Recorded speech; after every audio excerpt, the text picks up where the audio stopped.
Namaste everybody. Welcome to Skill Talks. My name is Naveen Bharadwaj, Group CEO of Trescon and the host of this podcast. With me, we have Honorable Reza Uteem, the Minister of Labour and Industrial Relations from this beautiful country, Mauritius. Minister, welcome to this quick podcast. Thank you, Naveen. Good to be here. Great, thank you.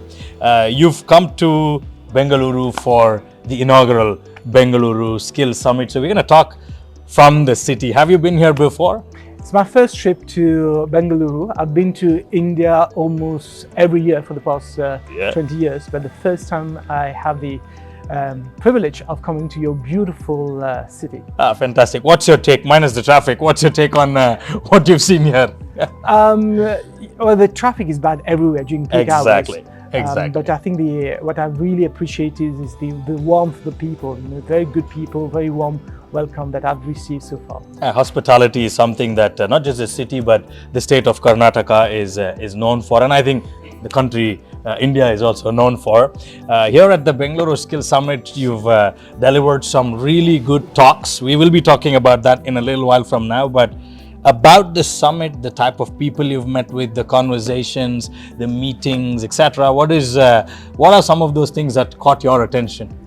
I think on the first day, right from the start, the presence of the Chief Minister, the Deputy Chief Minister, and a full arrays of ministers shows the commitment of the government of Karnataka for this summit, and for skilling as an important pillar of the economy of the state of Karnataka.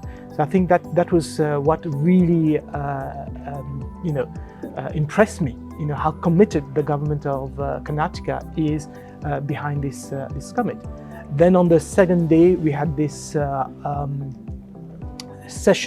closed door session with the representative of the various consulates present in Bengaluru, whether from Germany, Switzerland, England, and we had a very high-level, roundtable discussion about issues and the expectations that the outside the world have about the potential talents in Karnataka, which would be interested to work in their country. So again, that shows the level of seriousness of this summit that has been able to attract these high-ranking consulates.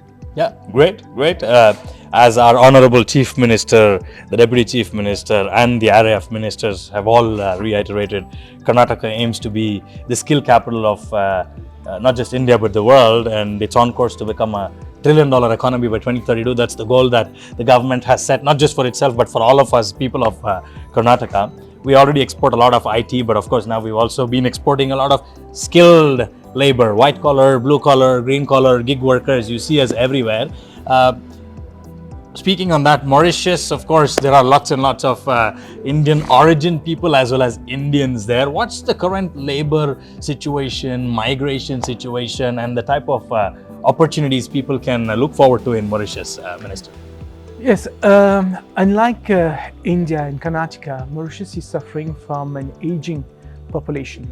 So the percentage of people which are age 65 and above is increasing, and correspondingly the working force, those below 65, is shrinking. So it's inevitable we have become a net importer of workers in Mauritius. But at the same time that we get migrant workers, we're also experiencing brain drain with a lot of our talents, youngsters, moving towards other countries for better opportunities and better salary. So, we're really in the middle of this labor movement, this labor mobility, and coming to Karnataka and listening to all these speeches, I think the state has rightly identified, the skills needs of other countries, and at the same time, Karnataka have an employment rate among the youth, and being able to become the talent pool of the world will certainly create a new pillar of the economy in Karnataka. Yeah, great. Well, definitely we can solve those two problems because we have lots of youngsters. Going by some records, over 70% of our population is under the age group of 35. Plus, our people would love to go travel around the world and work in different countries. So I think Mauritius, the beautiful beaches there, will definitely be a welcoming call for our people. In terms of the different sectors and industries where you see there's a rising demand for international migration and international labor in Mauritius, what would be those top 3 or top 5 opportunities or verticals? Traditionally, most of the migrant workers, 80% of the migrant workers, have come to work in 2 sectors, textile and construction. But increasingly now, with this aging population phenomena, there is a greater demand for carers, for domestic workers, or people who can stay with the elderly person and look after them. At the same time, Mauritius have emerging sectors like the ICT, where we really are looking forward to get more engineers, software technicians from India who can come and work in Mauritius and together develop software and meet the market, internal market. The financial sector also in Mauritius is probably one which requires foreign talents, especially qualified accountants and fund administrators. Interestingly or coincidentally, amongst the top 3 to 4 talent pools that we have from Karnataka that is mobile within India as well as globally, one is of course medical practitioners, doctors, nurses, laboratory technicians, as well as caregivers. At the end of the day, they're all in the business of service. Number 2, IT/BT goes without saying because we're known as the Silicon Valley. I would say we're known as the tech capital of the world now, if not Asia, as we were known earlier. Banking and financial services in India, Mumbai is known for it, but then a lot of the talent pretty much actually comes from here and moves around. Construction, electricians, even in fact a lot of other technical roles as well. We have these not just Bengaluru, but a lot of our other parts of the state from where people are trained specifically for those roles and are being sent by various initiatives of the government of Karnataka. So I'm pretty sure that we will be able to mobilize people for Mauritius. Bringing back to just generally the skilling ecosystem, Minister, what do you think are some of the key challenges that the world is facing when it comes to skill, and what do you think are some of the solutions or avenues that we will all need to work together on to be prepared for the future? Well, as I mentioned the first one already, the demographical challenges, we have Mauritius, but most developed nations from Europe, including Japan, facing an aging population and therefore need more workforce to work and sustain the economy. At the same time, countries like India and African countries have a pool of young, talented workers who may find it difficult to find a job in their own country, so they may be more interested for mobility. The other reality is the technological advances. With the digitalization of the economy, with artificial intelligence, there are bound to be displacement of work. And that's create opportunities because the people whose services has become obsolete will need to be skilled, reskilled, and upskilled in order to get other job. So even what you used to do, even if you're not going to lose your job, but you have to do it differently. So that would mean empowering these people, and that is where skilling is very important. And there would be also new job opportunities. If we're doing by AI, we'll need to have the IT specialists. So this is one of the main reasons why I came to Bengaluru, because you have the reputation of having a pool. You're the Silicon Valley of India, and so I wanted also to see what opportunity there are for collaboration between the state of Karnataka and Mauritius in terms of the transfer of knowledge, of talent in the IT, information technology sectors. Yeah, one of the fantastic works that the government has been doing here, I can't speak for the government, but I can speak as a citizen and as a person from Bengaluru and Karnataka, partnering with different countries and providing talent that is technically, vocationally, technologically skilled, but not just that, even the language skills. So German for Germany, perhaps French and Creole for Mauritius, English for UK and the West, or countries that demand so. Language is also being prioritized quite heavily. And speaking of language, Mauritius is known to have the two-language policy, English, French, and then of course Creole being the national language. Tell us a little bit about Creole. How similar is it to French or not, and how commonly spoken is it? Well, Creole is our mother tongue. Creole is the language that, there's a saying, if you want to know what is the spoken language of a person, just insult him and he'll insult you back in the language he's more familiar with, which would be in Creole. Though in Mauritius, we are really giving a lot of importance to value Creole as a language. And now it's part of the curriculum and examinable at O level and shortly at A level. Traditionally, we were a French colony until 1810, which meant that French was spoken on the island. A lot of the people who came to Mauritius developed the Creole, which is derived from French. Then the English, the British took over in 1810, and we started, the official language became English. So today, all of us speak fluently English, French, and Creole, but most of us also speak an ancestral language like Hindi, Marathi, Telugu, Tamil, Urdu, Mandarin. So depending on your cultural background, these languages are still alive in Mauritius and taught at school. Nice. Minus Mandarin, in our state we pretty much speak all those languages, while Kannada is our state language and we are very proud to be Kannadigas. Bengaluru as a city and all the other cities around Karnataka, we speak Tamil, Telugu, Malayalam, Urdu, Hindi, English, quite welcoming. The urban population in particular is also quite keen on learning international languages like German, French, Arabic, a few learn Spanish, a few learn Mandarin. So I think it's quite similar when it comes to multiple languages. So the culture also seems to be quite similar. That is why today, the highest number of foreign workers in Mauritius are from India. India has taken the lead. Good job, India.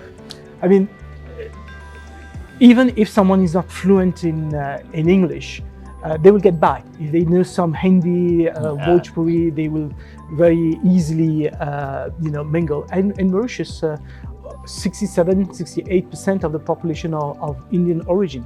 So it's very, we still have the same values, the same culture, the same warmth. So when the migrant workers from India come to Mauritius, they feel very much at home. Yeah, so we have to visit Mauritius for the great job opportunities we have there. But regardless of that, for those of us that can afford, I think we should definitely visit Mauritius for the beautiful tourism that it offers. Absolutely. we have the, I would not say any less, the best beaches in the world are in Mauritius. We're really blessed, and the hospitality of Mauritians is also great, and that is why most of the tourists that visit Mauritius always come back to Mauritius. What are some of the key places that you recommend that we visit if we happen to be on the island? The great thing about Mauritius is it's not just about beaches. There's a lot of culture. So I would invite people to really come and see the blend of culture. On the same street, you have a kovil, a mandir, a mosque, a church, and a pagoda.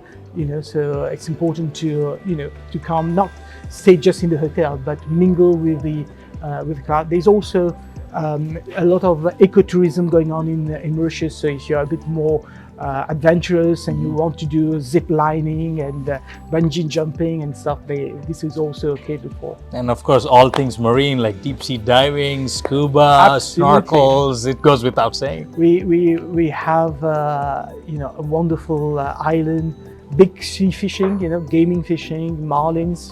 During the season, you can go there.